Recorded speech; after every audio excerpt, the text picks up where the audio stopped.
PM Modi से पंगा लेने चले थे अरविंद केजरीवाल। इस बार मोदी के खिलाफ खेल दिया दलित कार्ड। मायावती ने कर दिया केजरीवाल का दांव फेल। मोदी से भिड़ने चले केजरीवाल की लगा दी क्लास।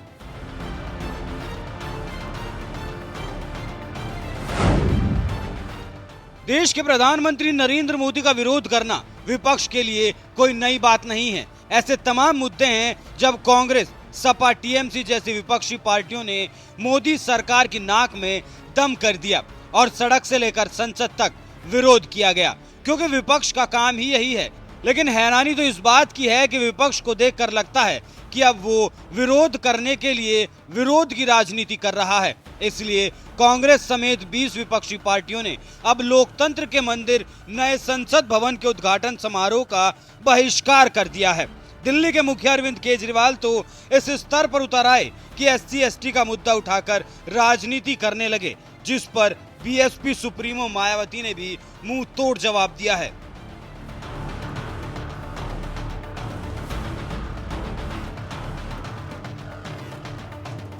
दरअसल भ्रष्टाचार के खिलाफ चलाए गए अन्ना हजारे के आंदोलन से निकलकर आम आदमी पार्टी बनाने वाले अरविंद केजरीवाल देश की राजनीति बदलने के लिए आए थे, लेकिन लगता है धीरे धीरे उन्हें भी सत्ता का नशा चढ़ने लगा है और तमाम सियासी पार्टियों के रंग में आम आदमी पार्टी भी अब रंगने लगी है। तभी तो जिस लालू यादव को केजरीवाल कभी भ्रष्टाचारी बताया करते थे, आज मोदी को सत्ता से हटाने के लिए लालू यादव की पार्टी से दोस्ती करते फिर रहे हैं।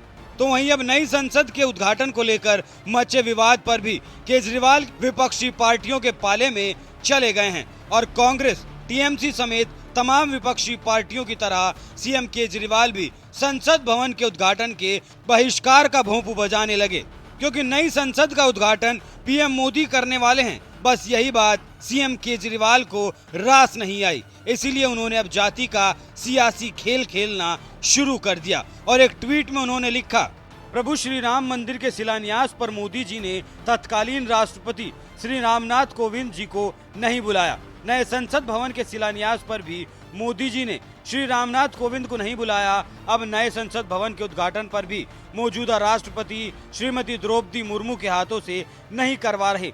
देश भर का SC और ST समाज पूछ रहा है, क्या हमें अशुभ माना जाता है, इसलिए नहीं बुलाते। सीएम केजरीवाल को आज SC/ST समुदाय की याद आ रही है, लेकिन आपको याद होगा जब देश में राष्ट्रपति चुनाव चल रहा था और बीजेपी ने जहां आदिवासी समुदाय से आने वाली द्रौपदी मुर्मू को उम्मीदवार बनाया था, तो वहीं दूसरी तरफ विपक्ष ने ऊंची जाति से आने वाले यशवंत सिन्हा को उम्मीदवार बनाया था। और जब चुनाव हुआ तो सीएम केजरीवाल ने द्रौपदी मुर्मू के बजाय यशवंत सिन्हा का समर्थन किया था।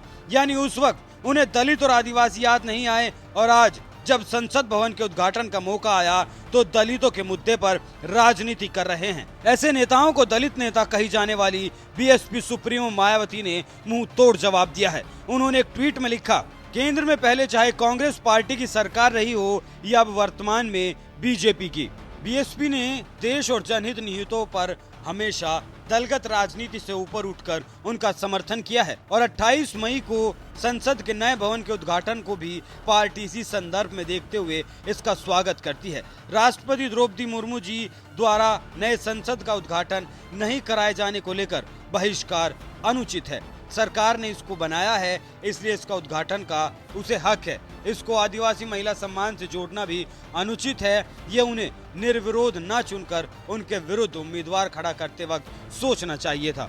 यूपी की 4 बार मुख्यमंत्री रही बीएसपी सुप्रीमो और दलितों की बड़ी नेता माने जाने वाली मायावती ने राष्ट्रपति चुनाव के दौरान द्रौपदी मुर्मू का समर्थन किया था, क्योंकि वो आदिवासी समुदाय से आती हैं। लेकिन सीएम केजरीवाल की पार्टी समेत कई विपक्षी पार्टियों ने आदिवासी समुदाय से आने की वजह से उनका निर्विरोध समर्थन करने की बजाय उनके खिलाफ उम्मीदवार खड़ा कर दिया।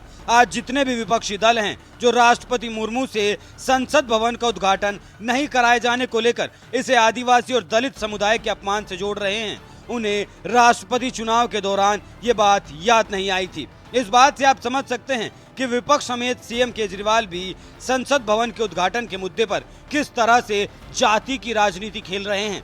ऐसे नेता लोकतंत्र के मंदिर के उद्घाटन का बहिष्कार करके इस पर भी राजनीति करने लगे। लेकिन बीएसपी सुप्रीमो मायावती ने विपक्ष की हाँ में हाँ मिलाने की बजाय दलगत राजनीति से ऊपर उठते हुए साफ तौर पर कह दिया, राष्ट्रपति द्रौपदी मुर्मू जी द्वारा नए संसद का उद्घाटन नहीं कराए जाने को लेकर बहिष्कार अनुचित है। सरकार ने इसको बनाया है, इसलिए इसके उद्घाटन का उसे हक है। इसको आदिवासी महिला सम्मान से जोड़ना भी अनुचित है। और रही बात उद्घाटन समारोह में जाने की, तो इस मुद्दे पर मायावती ने कहा कि संसद भवन के उद्घाटन समारोह के लिए मुझे न्योता मिला है, जिसके लिए मैं आभारी हूं।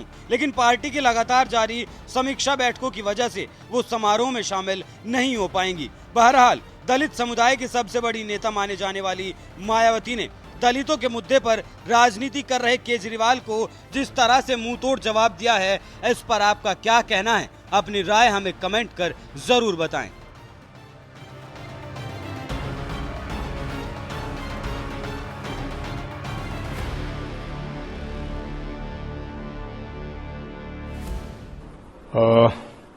देखिए, भारत की संसद भारत की धरोहर है, भाजपा की नहीं।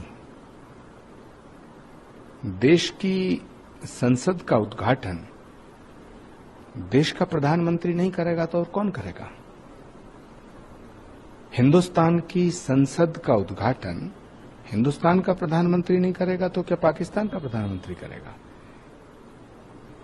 संसद, राष्ट्रपति भवन, ये इस तरह की इमारतें हैं, ये किसी एक पार्टी की नहीं होती हैं, ये पूरे देश की होती हैं।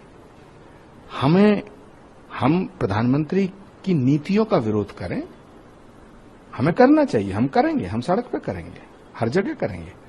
लेकिन देश की जनता की भावनाओं और देश के जनमानस की भावनाओं का सम्मान करते हुए हमें मोदी का विरोध करने का हक है, लेकिन देश का विरोध करना ठीक नहीं। जिस तरीके से ममता बनर्जी ने भी बायकॉट किया है पार्लियामेंट के माहौल को लेकर, और कांग्रेस भी इसको समर्थन दे रही है। नहीं, क्या मैं तो विपक्ष से अपील करना चाहता हूं कि वो अपने फैसले पर पुनर्विचार करे। मोदी का विरोध करो, देश का विरोध करना ठीक नहीं। देश की संसद पूरे देश की है, किसी एक पार्टी की नहीं। भारत की संसद को भाजपा का समझना गलत है।